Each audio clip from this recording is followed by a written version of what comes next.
এখন আমি আলোচনা করব ক্লাস 7 এর ইংরেজির লিসন 8.4 পেজ নাম্বার হচ্ছে 78। চলো দেখি 8.4 এ কি বলা হয়েছে।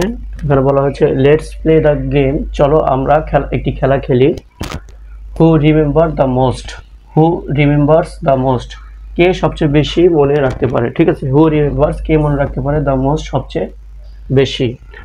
এরপরে বলা হচ্ছে লুক অ্যাট দ্য পিকচার, ছবিটির দিকে তাকাও। তো তোমরা ছবিটি দেখতে পাচ্ছ। তো এখানে বলা হচ্ছে লুক অ্যাট দ্য পিকচার, ছবিটির দিকে তাকাও ফর 1 মিনিট, 1 মিনিট ধরে। ঠিক আছে, look at the picture for 1 minute, 1 minute ধরে ছবিটির দিকে তাকিয়ে থাকো। অ্যান্ড আইডেন্টিফাই, এবং শনাক্ত করো the location of the things, অর্থাৎ ছবিতে যে জিনিস বা থিংস বা যে বস্তুগুলো আছে এগুলোর যে লোকেশন বা অবস্থান সেগুলো কি করবে, শনাক্ত করবে। ঠিক আছে, identify the location of the things, অর্থাৎ যে জিনিসগুলো ছবিতে আছে সেগুলোর লোকেশন বা অবস্থান চিহ্নিত করো।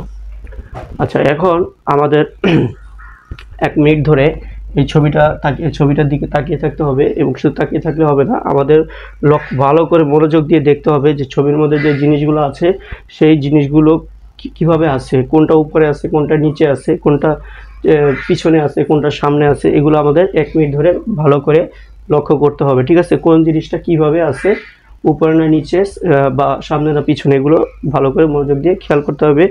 1 মিনিট পরে আমরা ছবিটা দেখব না, তখন আমরা না দেখেই আমরা বলবো ছবিতে আমরা যে জিনিসগুলো বা থিংস বা বস্তুগুলো দেখেছি সেগুলো কোথায় কিভাবে আছে বলবো, অথবা আমরা লিখবো। ঠিক আছে, তো 1 মিনিট পরে আমরা যে ছবি থেকে আমরা যেগুলো দেখেছি, দেখার পরে আমরা যেগুলো লিখতে পারি সেগুলো হলো 1 নম্বরটা যে আমরা ছবিতে দেখেছি যে ছবিতে একটি ব্ল্যাকবোর্ড ছিল, ঠিক আছে।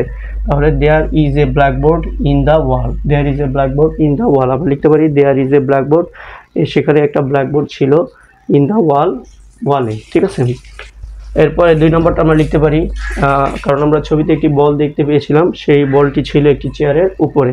তাহলে আমরা লিখতে পারি the ball is on the chair, the ball is, বলটি ছিল, সরি এখানে ছিল না, the ball is on the chair, বলটি চেয়ারের উপরে আছে, দ্য বল ইজ মানে হচ্ছে বলটি অন দ্য চেয়ার, চেয়ারের উপরে আছে। এরপর 3 নম্বর আমরা লিখতে পারি the girl is behind the chair, আমরা ছবিতে একটি বালিকা দেখতে পেয়েছি, মেয়ে দেখতে পেয়েছি, সে ছিল চেয়ারের পিছনে। তাহলে আমরা লিখতে পারি দ্য গার্ল ইজ, মেয়েটি আছে বিহাইন্ড দ্য চেয়ার, চেয়ারের পিছনে, বিহাইন্ড মানে পিছনে।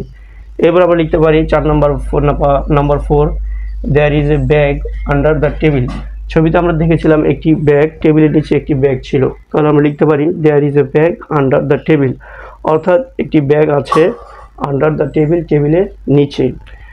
নাম্বার 5 আমরা লিখতে পারি there is a bat between the 2 bags, তো আমরা ওই ছবিতে দেখতে পেয়েছিলাম যে এই টেবিলের নিচে একটি ব্যাট ছিল, এবং সেই ব্যাটটি কিন্তু দুইটি ব্যাগের, তো ব্যাটটি কিন্তু দুইটি ব্যাগের মাঝখানে ছিল। ঠিক আছে, তাই আমরা লিখতে পারি there is a bat between the 2 bags, অর্থাৎ ব্যাগটি আছে দুইটি ব্যাগের মাঝখানে। তারপরে number 6 there is a recycle bin or dustbin behind the table, তো সেখানে একটি রিসাইকেল বিন অথবা ডাস্টবিন আছে টেবিলের নিচে। এরপর আমরা লিখতে পারি there is a pen box on the table, কারণ টেবিলের উপরে কিন্তু আমরা একটা কলমদানি দেখতে পেয়েছিলাম।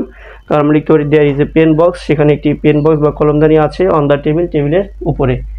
এরপর 8 নম্বর লিখতে পারি দেয়ার ইজ এখানে দ্য বয়, এখানে দেয়ার ইজ না, এখানে আমরা লিখেছি দ্য বয় ইজ, বালকটি আছে পিছনে।